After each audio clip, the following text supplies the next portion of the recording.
What's up, everyone? This is Kronos, aka Adam, back with another AEW Week in Review. First and foremost, Happy New Year. Hopefully, you were able to celebrate with your friends, family, loved ones, within moderation, social distance, whatever you had to do, so we can put this dumpster fire of a year behind us and hopefully look toward a better, brighter 2021. We'll see.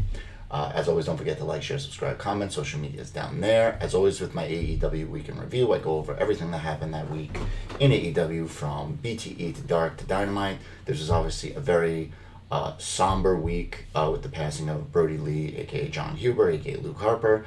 So pretty much everything, both BTE and Dynamite, were purely dedicated to him. Dark was actually filmed before his passing, so there were no references to it there, and there were references to everything that was upcoming, even though everything's been pushed back a week because they had the tribute show on Dynamite, which was fantastic. So I'll go through it quickly, just as an understanding of what went on, but it was more just the celebration of his life as opposed to a lot of pushing storylines. So we'll get right into it. So we start off with BTE, which was, titled Brodie, appropriately. So Matt Jackson, introduces a Brodie edition of BTE. Alex Reynolds talks about some of his favorite memories. John Silver talks about some of his favorite memories. They did a great montage of all the amazingly funny clips from Brodie Lee on BTE that took place. And then even some outtakes, which were absolutely hysterical. Basically, anytime John Silver was, you could, he would break down laughing, and, it would be like, "Are you crying?" That would be Brodie's way of messing with John Silver to kind of, go through the bit without having to cut it. Or Brodie laughing in the background, which broke everybody. When he was in the bit, though, he would never break character, which was great. It was everybody else who broke it, that they would have to redo the scenes. And then we get some testimonials from both 5 and 10. It was really funny, really touching. Really great stories. John Silver said that Brodie Lee bought him his gear, spent like $1,000 on his gear to get him over, which was just the kind of guy he was. That was pretty much BT. It was just a celebration of his life. If you haven't seen it, definitely check it out. It was really cool, really funny. Then we go to Dark. Obviously, as I said, clearly filmed before the passing. We get Barry Morales versus Rey Fenix. We get a Rana off the top and then tilt-a-whirl DDT by Barry for a 2 count. We get the step-up soul kick and then a muscle buster driver by Phoenix for the win, obviously getting him ready for his match with Kenny Omega not this week, next week. This past week, I meant. It'll be this coming week. Lindsay Snow versus Penelope Ford. We get a back handspring elbow, handspring stunner for the win by Penelope Ford. Then we get Silver and Reynolds versus Sean Dean and Tyson Maddox. Maddox kind of looks like a more jacked up Apollo Crews. We get a stalling suplex on Reynolds for a 2 count. Isolation on Maddox. We get a hot tag to Dean. Then we get that amazing double team ending between Silver and Reynolds. That ends with the stunner into the German release for the win. So obviously, they're continuing their winning ways. Anna Jay versus Jasmine Allure. Ty Conti's out there on the ramp to introduce her, but leaves. We get the nasty J kick and then the submission into a Queen Slayer for the submission victory. Then we get the waiting room. They're going over the card for the next 2 weeks. Obviously, everything's been pushed back.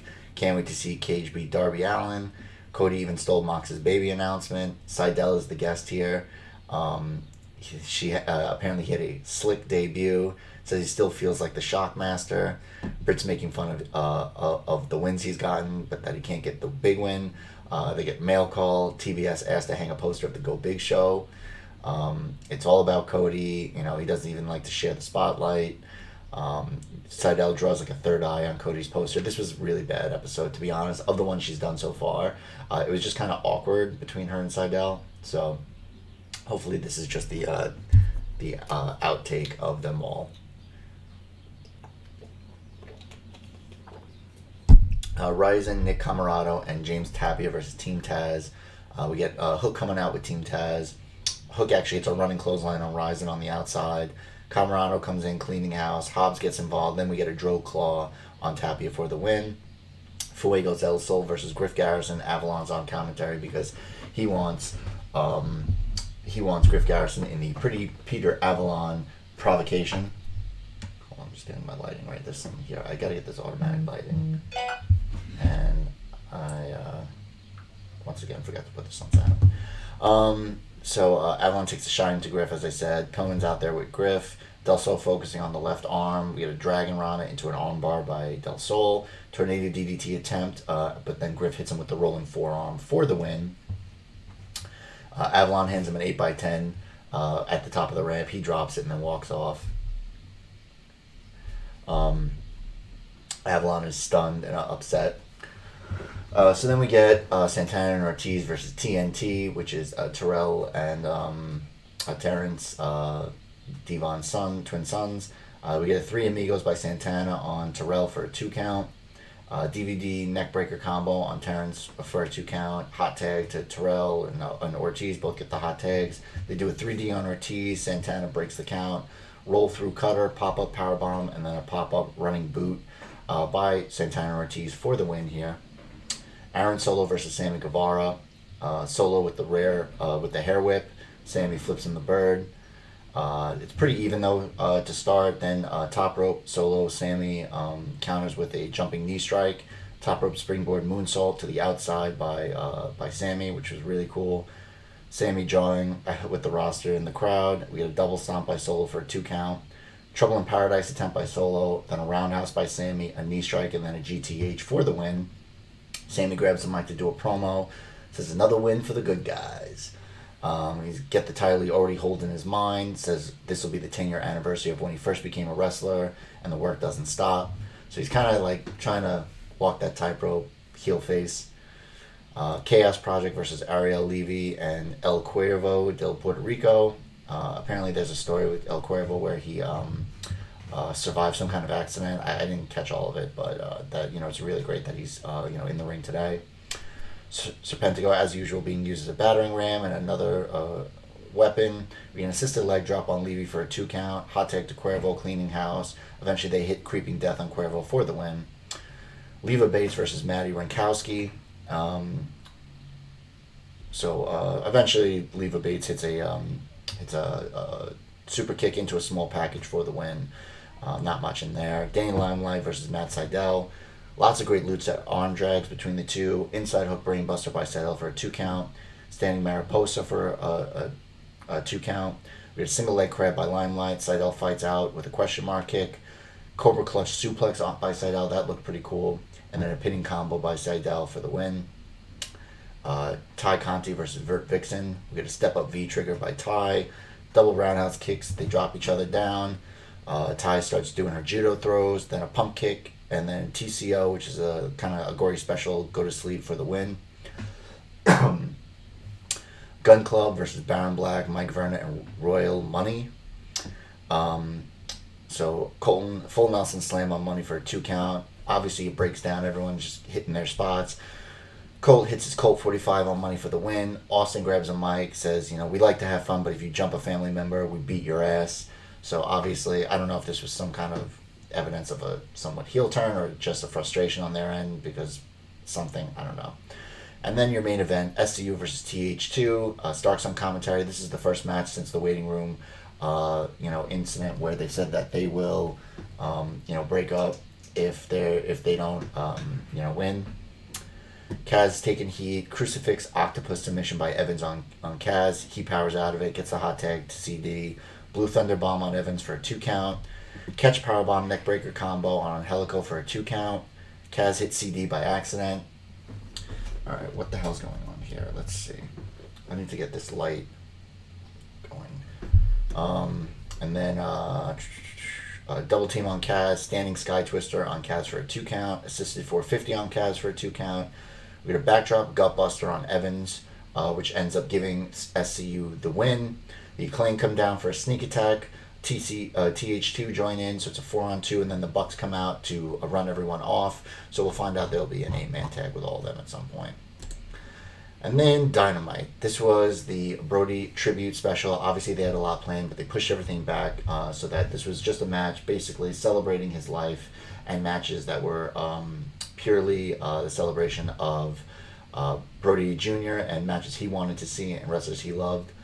So we start out with the entire roster on stage for a Brodie Lee tribute, 10 bells, the family front and center. We get a video package by Jon Moxley, which is really touching about how they've worked together for so long and how, he was a great father, and even told Moxley, when Moxley at the time was not a father, that he was never going to do it. He just wanted to be able to live his life and do whatever he wants, and he said, you'll learn to love it when it happens, and he was right. Just knowing that his wife is pregnant, he's already ready for fatherhood, and hopes that he can be the half the father that Brodie Lee was. So the first match was Matt Hardy and Private Party versus the Young Bucks and Colt Cabana. Jericho's on commentary for this whole night. Colt, so emotional during his entrance, even gives the full Dark Order salute at this point. He'd always done like the waving, but he fully embraced it. Hardy's directing traffic. Nick does a tope. Colt springboard moonsault. Tope by Quinn takes out Matt. Matt's taking heat. Side effect on Matt for a 2 count. Matt hits a twist of fate on Hardy. Hot tag to Colt. Flying apple for a 2 count on Cassidy. Colt attempts a discus lariat, but it gets countered. Colt sends Hardy into the corner, knocking down Quinn. Nick hits his X Factor moonsault combo. Gin and Juice, Twist of Fate, and then a senton, Shooting Star, all on Nick, broken up by Colt. Hardy has a chair, but Quinn doesn't want to use it. Chicago Skyline on Cassidy, Indie Taker on Quinn, and then the Superman pin for the win. We get Brodie Jr., -1, in his mask and his suit at ringside. The Acclaimed music hits.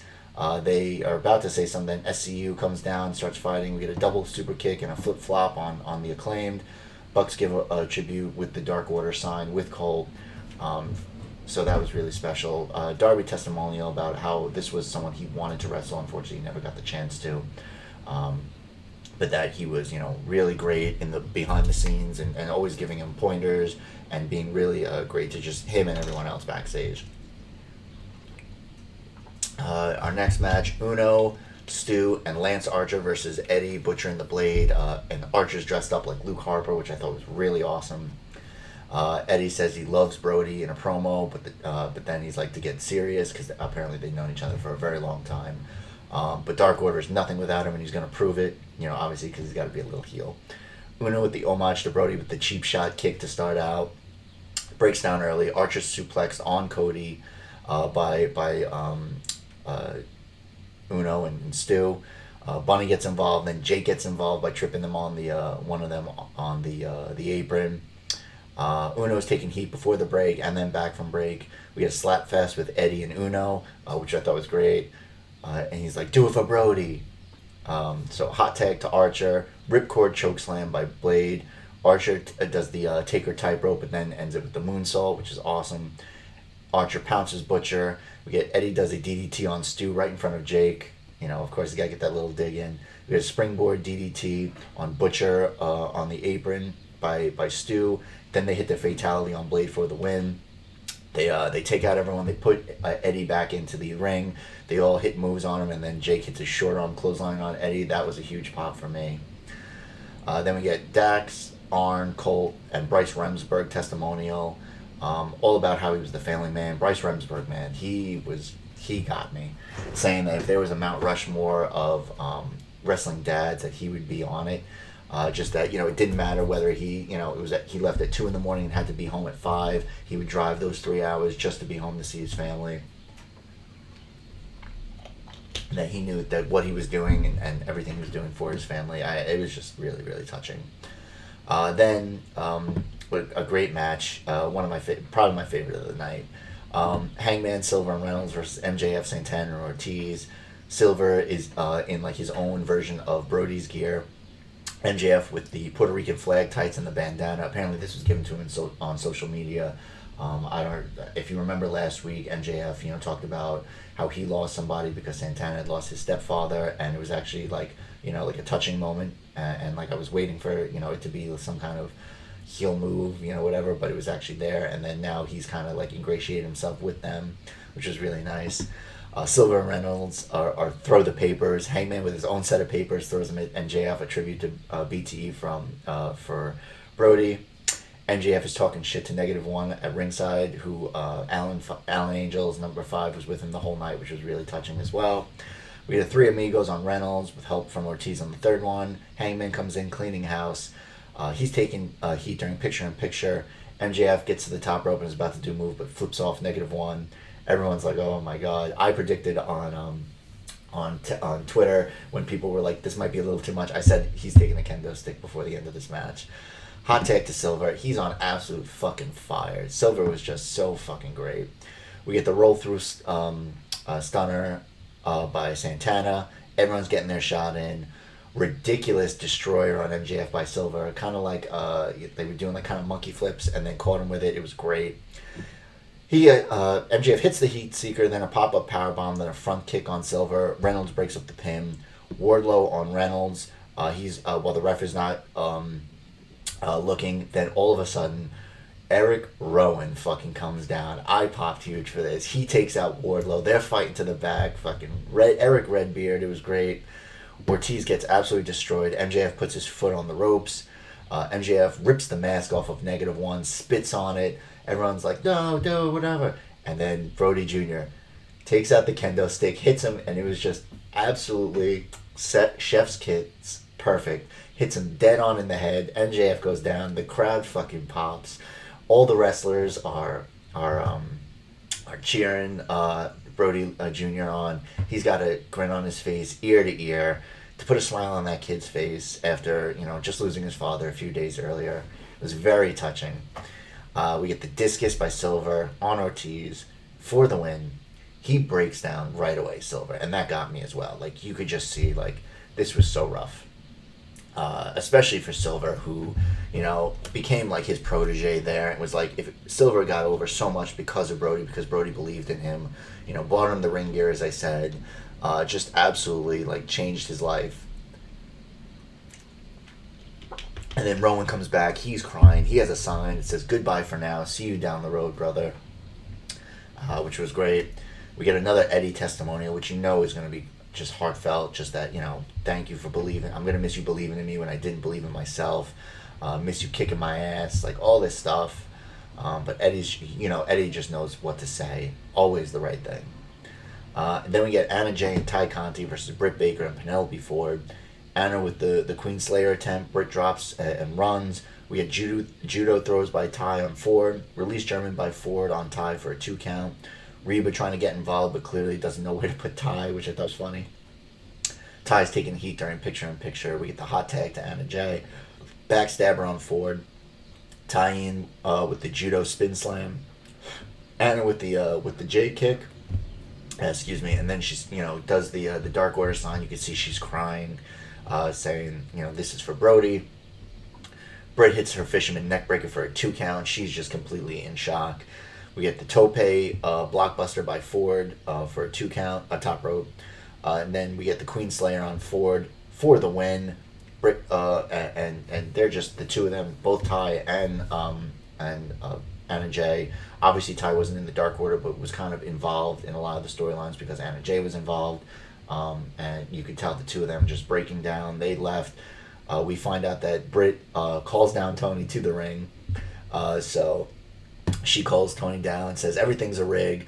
Sick of this conspiracy. Everyone's rigged. It is a big rig." Obviously, one of the names of Brodie Lee. Thunder Rosa comes out, starts beating the shit out of Britt. Refs break it up. We're going to find out what happens with them. So next week, we get Snoop Dogg on commentary. Kenny versus Phoenix for the AEW title. Mox will be in action. Sheeta versus Abaddon for the women's title. The Bucks and SCU versus TH2 and the Acclaimed. Hager versus Wardlow. And Cody versus Matt Sydal. In 2 weeks, we will have Darby versus Cage for the TNT title. Thunder Rosa versus Britt Baker. I'm sure there will be more. Jericho testimonial, which was really touching. They were at one of the shows in Jeddah, Saudi Arabia, and Jericho's in his room, in his hotel room, and he sees this like sticker on the roof, on the ceiling, and he doesn't know what it is, and it's kind of annoying him. And then Brodie comes into his room, and he's like, "What the hell is that?" He goes, "You don't know?" He's like, "Of course I don't." He's like, that's an arrow, so that it's pointing to Mecca. And he's like, "How do you know that?" It's like, everyone knows that. And it was just showing like how, he looked like this big, burly, like disgusting guy, but like he was really super intelligent, super knowledgeable, and just a really sweet and understanding and just all around amazing guy. And that he was one of the best people he ever worked with, and not just because he's gone, but because he was. And the fact that you can't find anyone to say a bad word about him just shows how amazing he was as a person. And so we get our main event. This is the Brodie Jr. Dream Match, as said by Justin Roberts, which I thought was really touching. Cody, Orange Cassidy, and 10, his 3 favorite wrestlers, versus Team Taz. We get a wheelbarrow slam by 10 on Starks. Hobbs wants Cassidy. Cassidy went for Sweet Shin Music during the picture-in-picture. Hobbs spinning power slam during picture-in-picture. And then Cassidy taking heat all during the rest of it in picture-in-picture. We get stalling suplexes on Cassidy. Hot tag to Cody. And then gets a hot tag to 10. Powerbomb on Starks. Starks hits a spear. Cassidy breaks the count. Rochambeau gets countered.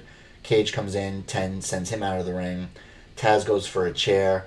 Arn does the same. So they're on the apron, doing a stare down. We get an orange punch, crossroads, and then a spine buster by 10 on Starks for the win. This really allowed 10 to show that, this guy's got a lot of potential, which is why, it's so great that Brodie saw potential in him and brought him into the Dark Order. Team Taz for the post-match beatdown. The lights go out. Darby's music hits. He comes out where Mox used to come out from the crowd. Then the lights go out again. Sting's music hits. He comes out of the same. They walk down together. They're in the ring. And obviously Team Taz doesn't want to get involved, so they walk off. But really cool seeing the two of them, together. I don't know what kind of pairing this is. I don't know. Like I said in the past, eventually they have to get involved. I didn't think, obviously, this week, this Dynamite was going to be the one where they got involved. This seemed like not the appropriate area, more to further the storyline, but not to, really push it too much. So we come back from break. We get Cody in the ring. It's a tribute to Brodie. He introduces -1, who comes out with his mother, Amanda. 10 and Tony Khan are out with them. Amanda, his wife, has the boots, gives them to -1, who puts them in the middle of the ring, which was super emotional watching Amanda break down like that. And then Tony Khan introduces, says that, no offense to Cody, which he doesn't take, that Brodie was the greatest TNT champion in their short history, and that this iteration of the title will be retired, and Brodie Jr., aka -1, will be the TNT champ for life. I believe this means that we will get a redesign of the belt. I don't believe that they're just retiring the title in general. And then introduces a tribute video, which Bob Wade song, which was absolutely classic. Pictures from everybody, even videos from his past, pictures with WWE talent, with Becky Lynch, Seth Rollins, Sheamus, I believe there was, and others. And I just thought it was really beautiful. Obviously, I didn't think the WWE would have any problem with that. And as an attorney, something that TK said later on was that he bought the rights in perpetuity to that song so that tribute would live on forever, which I thought was a beautiful, touching last thing to do here. They knocked it out of the park. It was brutal, it was emotional, it was tough, but it was exactly what a tribute show should be, to celebrate his life, both in and out of the ring, as a person, as a family man, as a father, as a husband. This was beautiful, and obviously it doesn't replace him, but lets everyone know that how amazing he was. So there you have it. I've went on much longer than I anticipated, but it was just really, really touching here. So as always, I do my match of the week. All of these were beautiful. My favorite was Hangman, Silver, and Reynolds versus MJF, Santana, and Ortiz, both in the ring, because I love John Silver, and just, I thank Brodie Lee for seeing what a lot of us see in Silver and elevating him into our consciousness. And then the MJF spot with -1 hitting with the kendo stick was just absolutely amazing, so funny, and it was just beautiful all around. So there you have it. As always, don't forget to like, share, subscribe, comment. Social media is down there. As I always say to end off, be safe, love each other, tell people that you love them, because tomorrow is not promised. And Yeah, Happy New Year and bye now.